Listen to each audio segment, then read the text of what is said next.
Dos profecías bíblicas que ocurrirán en el río Éufrates.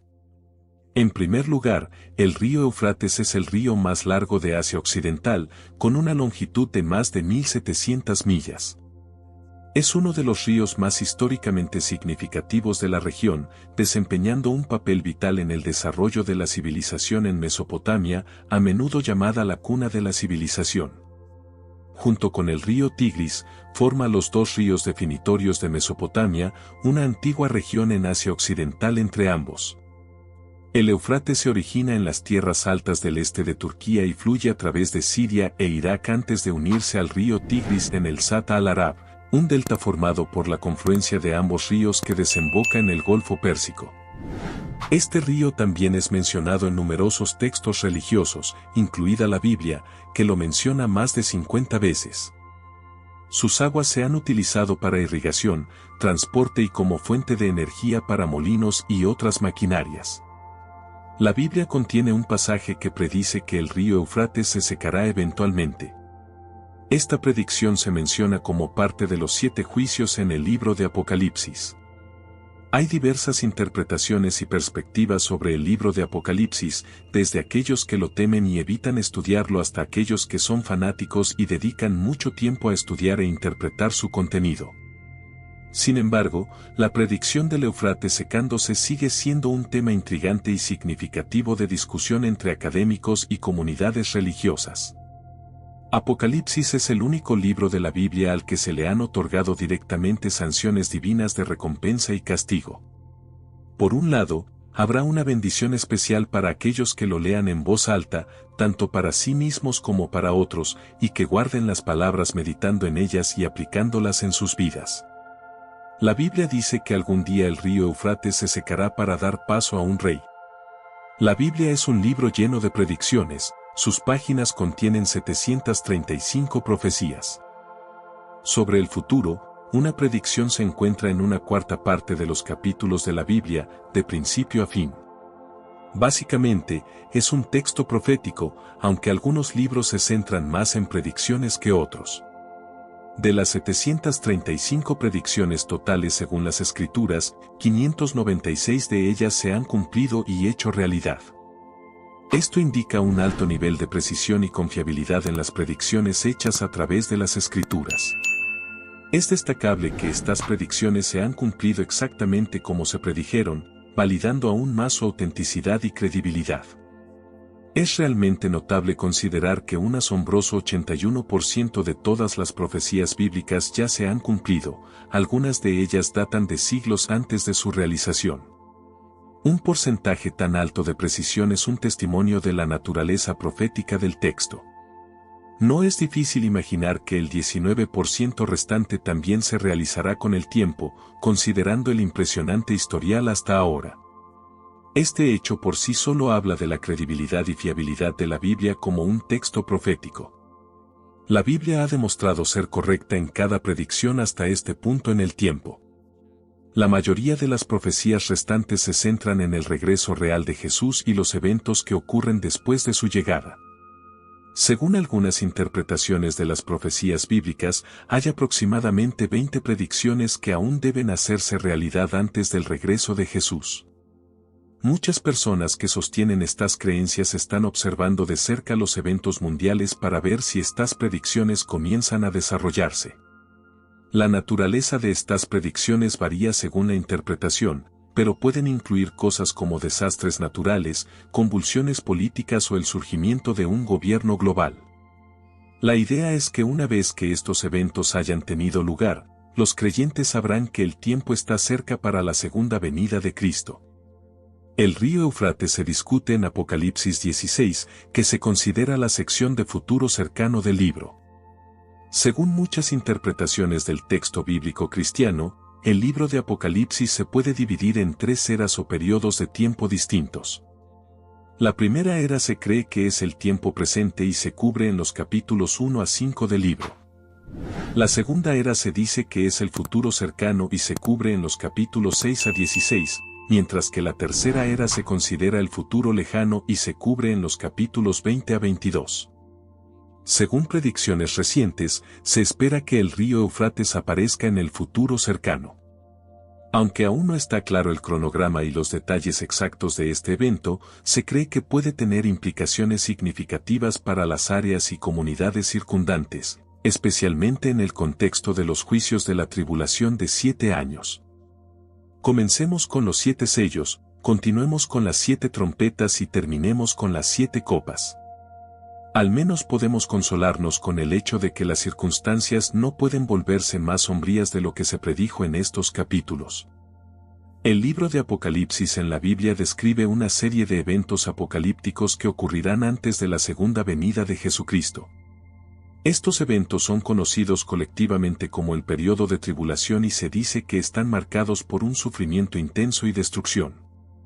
Según el libro de Apocalipsis, los juicios de la tribulación se dividirán en 3 conjuntos, los sellos, las 7 trompetas y las 7 copas. Cada conjunto de juicios traerá consecuencias cada vez más severas para la tierra y sus habitantes.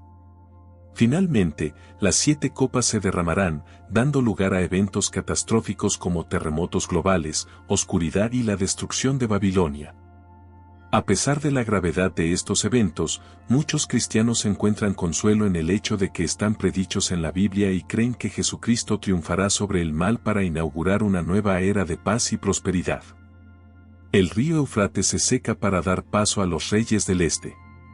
¿Quiénes son los reyes del este? Este secado no es simplemente un fenómeno climático, sino que parece estar orquestado divinamente como parte de los acontecimientos que conducen al Armagedón.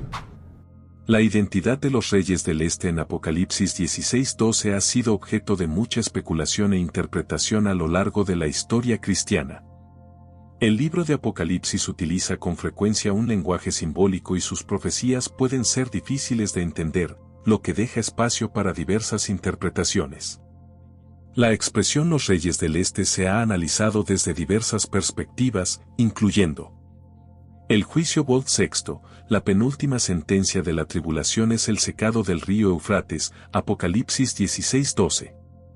Según esta interpretación, enormes ejércitos del este, incluidos los de China, India y Japón, podrían avanzar hacia el oeste con relativa facilidad una vez que el río Eufrates se hubiera secado y convertido en un camino.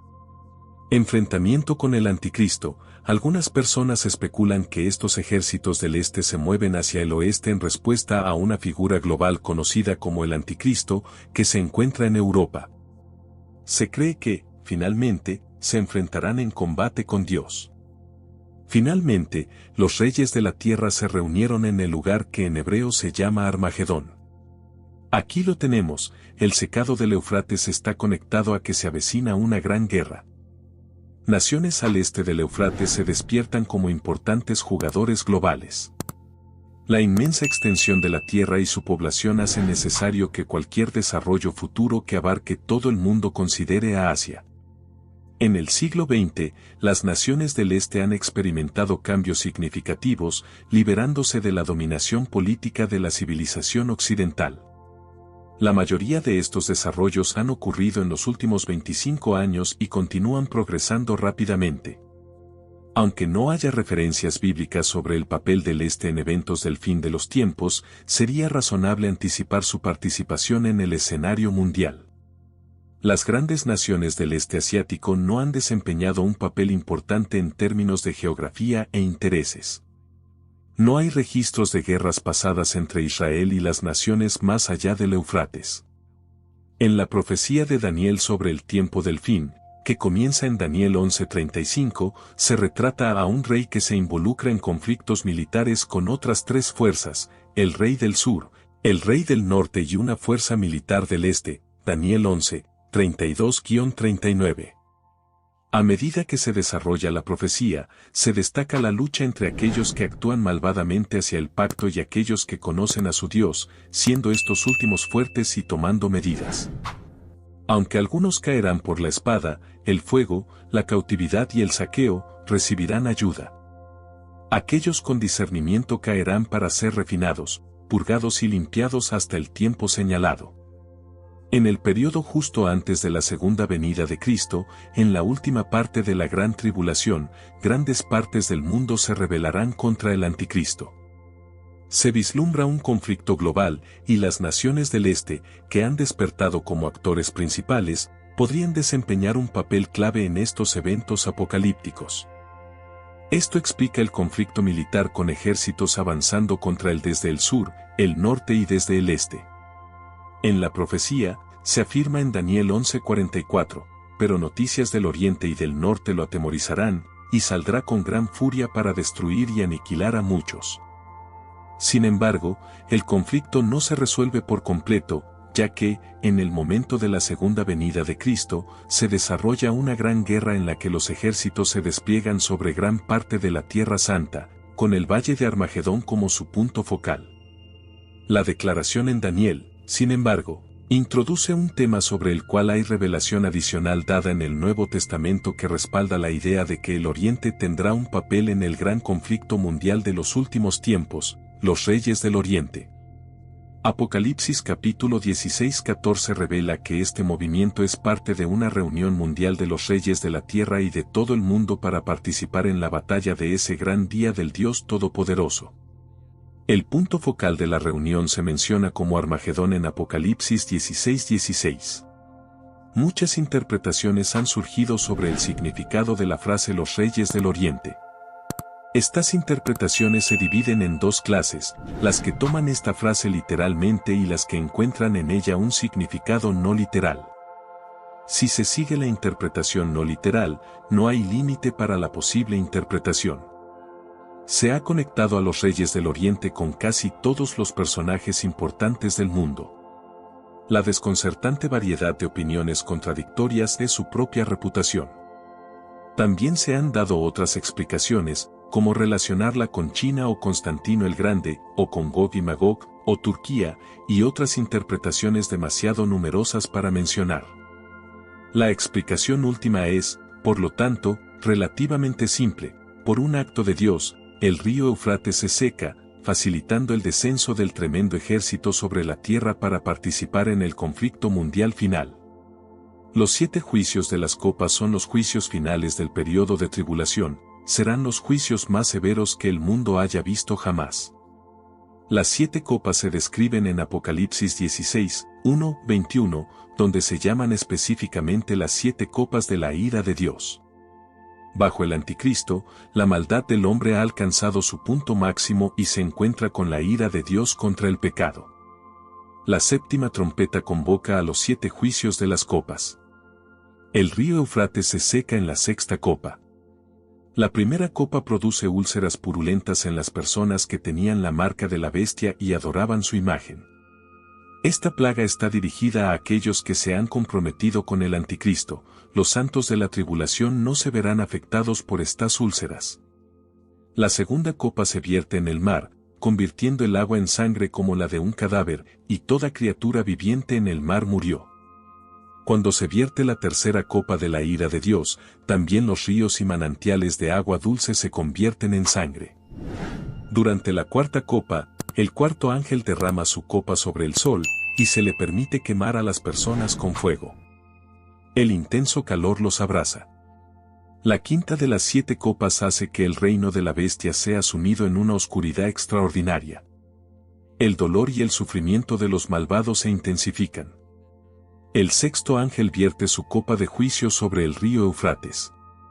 Con todas estas interpretaciones, la Biblia sugiere que el secado del río Eufrates es causado por un ángel que derrama una copa de la ira de Dios, Apocalipsis 16:12. Indica que el secado no es el resultado de razones naturales como el clima o la intervención humana, sino más bien un evento divinamente diseñado con un propósito claro: preparar el camino para los reyes del Oriente, estableciendo así el escenario para la profetizada batalla. Esta gran batalla ocurre en un lugar llamado Armagedón o Har Megiddo. La ubicación exacta de Armagedón es incierta porque no hay una montaña llamada Megiddo. Sin embargo, dado que la palabra Har también puede significar colina, el lugar más probable es el área montañosa que rodea la llanura de Megiddo, aproximadamente a 60 millas al norte de Jerusalén. Megiddo ha sido escenario de conflictos entre numerosos ejércitos a lo largo de la historia, incluyendo los egipcios, asirios, griegos, romanos y cruzados, así como las tropas de Napoleón. Jesucristo regresará a la tierra con los ejércitos del cielo, sus pies estarán en el monte de los olivos. Él vencerá a las fuerzas del mal, arrojará al anticristo y al falso profeta al lago de fuego, Apocalipsis 19:20, atará a Satanás y establecerá su reino en la tierra por un periodo de 1000 años. En Armagedón, el Señor Jesucristo pisoteará el lagar de la ira de la furia de Dios Todopoderoso, Apocalipsis 16:19, y todas las cosas serán corregidas. ¿Por qué es importante todo esto? Porque la Biblia nos dice que estos eventos son como piezas de un rompecabezas que encajan en una imagen más grande. Estas cosas sucederán como parte del gran plan de Dios, y nos recuerda que Dios tiene el control de todo, incluso de ríos largos y del futuro. Número 2. Los 4 ángeles en el río Eufrates. Este evento describe un suceso significativo en la Biblia, que se encuentra en el libro de Apocalipsis. Un mensaje especial se encuentra en Apocalipsis 9, 14-15, que nos habla de 4 ángeles malvados atados en el río Eufrates. Estos ángeles son liberados para llevar a cabo una tarea importante de Dios, traer su juicio al mundo. Este evento tiene lugar durante la tribulación, en el río Eufrates, un río mencionado de manera significativa en la Biblia y visto como un símbolo de vida y límites. La visión comienza con el sonido de la sexta trompeta, que es una señal de que eventos significativos se están desarrollando. Está escrito: entonces el sexto ángel tocó la trompeta, y oí una voz de entre los 4 cuernos del altar de oro que estaba delante de Dios, Apocalipsis 9:13. Considera las palabras de Apocalipsis 9, 14-15, diciendo al sexto ángel que tenía la trompeta: desata a los 4 ángeles que están atados junto al gran río Eufrates.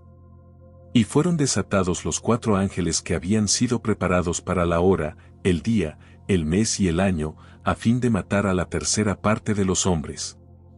Esta declaración sugiere que un grupo de ángeles es liberado con el propósito de causar una destrucción extensa. Se les ha concedido permiso para destruir a 1/3 de la humanidad. No está claro si estos 4 ángeles mencionados aquí tienen alguna conexión con los 4 ángeles mencionados en Apocalipsis 7:1.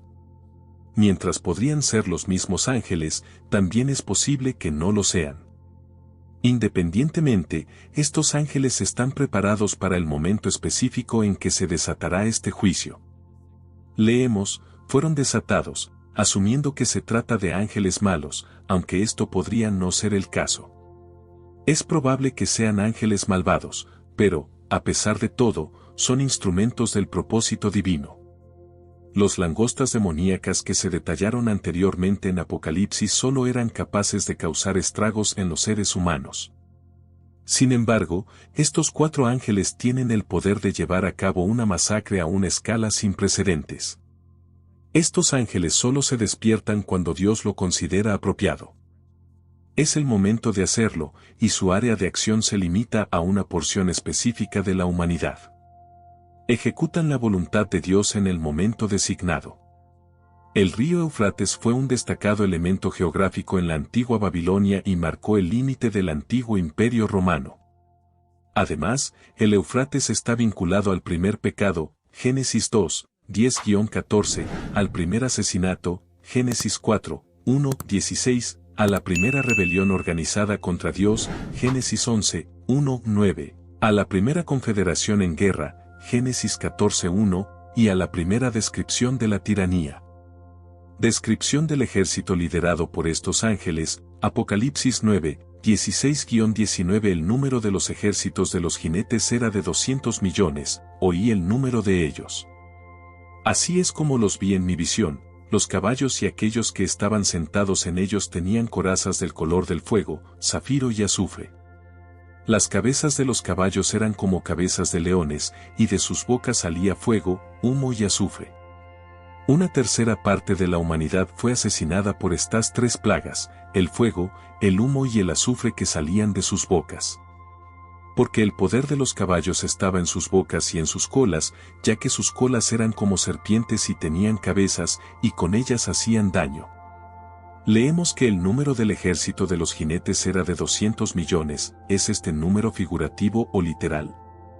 Es posible que el número no deba tomarse literalmente, sino que simplemente sugiere un ejército imposible de contar y mayor que cualquier cosa que la humanidad haya visto. Estos jinetes se describen en términos extraños y grotescos, una imagen extremadamente potente de terror, destrucción y la connotación de demonios. Leemos el ejército de los jinetes, ¿habla esto de un ejército normal o uno sobrenatural? ¿Es esta una legión de soldados humanos o un ejército de hordas demoníacas? Si lo que se describe es un ejército natural de hombres, entonces la extraña descripción podría referirse a la guerra mecanizada moderna. Es posible que Juan simplemente use las palabras a su disposición para representar maquinaria moderna, lo que hace que la historia sea extraña y aterradora. Quizás la interpretación más segura sea ver esto como un ejército literal de 200 millones de fuerzas demoníacas invadiendo la Tierra, desarrollando aún más el concepto del ejército demoníaco que se asemeja a langostas, introducido anteriormente en Apocalipsis 9, 20-21. El resto de la humanidad que no fue asesinada por estas plagas no se arrepintió de las obras de sus manos, para no adorar a los demonios e ídolos de oro, plata, bronce, piedra y madera, que no pueden ver ni oír ni andar. Y no se arrepintieron de sus asesinatos, ni de sus hechicerías, ni de su inmoralidad sexual, ni de... Pero el resto de la humanidad que no fue asesinada por estas plagas no se arrepintió, a pesar de la aparición de algunos signos y milagros bastante abrumadores.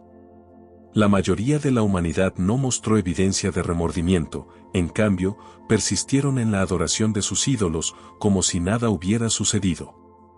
No cesaron en su adoración a los demonios, ya sea de manera consciente o inconsciente. Es sorprendente observar lo rápido que las cosas pueden volver a lo que se considera normal después de un desastre como un terremoto. Tenemos la tendencia a olvidar las lecciones de Dios, especialmente aquellas que se nos presentan en forma de juicio. Y no se arrepintieron de sus asesinatos, sus hechicerías, su inmoralidad sexual ni de sus robos. Esta lista de pecados es una acusación potente contra la era en la que vivimos actualmente. La inmoralidad sexual y los robos son sin duda algunas de las características definitorias de nuestra civilización contemporánea. La conexión con los demonios surge de la interpretación de que estos ángeles podrían ser ángeles caídos o seres demoníacos debido a su misión destructiva. Los demonios son presentados como espíritus malignos y generalmente se asocian con la adoración de dioses falsos e ídolos. En el Nuevo Testamento, está claro que los demonios conocen a Jesús y le tienen miedo. Se les describe en la Biblia como espíritus malvados y rebeldes en contra de Dios y las personas. Su papel es parte de los eventos y profecías del fin del mundo descritos en el libro de Apocalipsis. Los 4 ángeles en el río Eufrates son parte de una profecía apocalíptica y su conexión con los demonios es más interpretativa que explícita. Su representación como seres espirituales maliciosos es coherente a lo largo de la narrativa bíblica. ¿Por qué Dios permite esto? La Biblia sugiere que Dios permite la existencia del mal, incluidas las fuerzas demoníacas, para cumplir un propósito mayor. En el libro de Job, por ejemplo, Dios permite a Satanás poner a prueba a Job, lo que finalmente lleva a un entendimiento más profundo y a una fe más firme en Dios. Esto se puede interpretar como Dios utilizando el mal o el sufrimiento para un bien mayor, aunque no necesariamente respaldando o creando el mal en sí mismo. Es un tema complejo que a menudo lleva a discusiones sobre el libre albedrío y la naturaleza de la soberanía de Dios. La reconciliación de la existencia del mal y el sufrimiento con la naturaleza de Dios como amoroso y justo se conoce comúnmente como el problema del mal. En la Biblia, se aborda de diversas maneras, por ejemplo, Romanos 8:28 dice, y sabemos que en todas las cosas Dios obra para el bien de quienes lo aman, los que han sido llamados según su propósito. Esto sugiere que Dios puede traer el bien a través de... La noción de que Dios puede sacar el bien de lo malo o del sufrimiento refleja la idea de que, incluso en medio de las adversidades, hay un propósito divino más grande en juego. Además, el concepto de libre albedrío, como se ve en Génesis con la historia de Adán y Eva, sugiere que el mal y el sufrimiento a menudo son el resultado de las decisiones humanas en lugar de actos directos de Dios. La coexistencia de un Dios amoroso y justo con el mal y el sufrimiento es uno de los temas más debatidos. La historia de los 4 ángeles en el río Eufrates es una parte crucial de la visión de Juan sobre el futuro. Estos ángeles fueron especialmente elegidos y estaban listos para un momento específico para llevar a cabo una tarea importante. Esta parte de la historia es intensa y nos hace sentir un poco incómodos, mostrando cuán fuertes y severas pueden ser las decisiones de Dios. Puntos clave a considerar incluyen el significado simbólico del río Eufrates, tradicionalmente visto como un límite entre naciones y a menudo asociado con conflictos y guerras. La liberación de los ángeles marca un tiempo de grandes cambios y caos, un tema común en el libro de Apocalipsis. Reflexionando sobre este pasaje, nos enfrentamos al misterio y la profundidad del plan de Dios tal como se revela en las Escrituras. La visión de los 4 ángeles nos recuerda la omnipotencia y soberanía de Dios, que tiene el control incluso sobre las fuerzas más poderosas del universo. Esta narrativa nos insta a reflexionar sobre los temas más amplios del juicio divino, la redención y el triunfo final del bien sobre el mal. Es un llamado a la reflexión personal sobre nuestras propias vidas y nuestro lugar en el plan de Dios. Como dice Apocalipsis 13:9, si alguno tiene oído, oiga, esto es una invitación a escuchar, comprender y responder a las profundas verdades encontradas en la palabra de Dios. En general, los 4 ángeles en el río Eufrates no son simplemente una historia del pasado, sino un mensaje vivo relevante para hoy. Esto nos invita a seguir aprendiendo y estudiar la Biblia cuidadosamente para comprender mejor. Al hacer esto, podemos conocer más acerca de las enseñanzas de Dios y encontrar ayuda para nuestra vida cotidiana. Seamos ansiosos y abiertos para aprender más y fortalecer nuestra fe.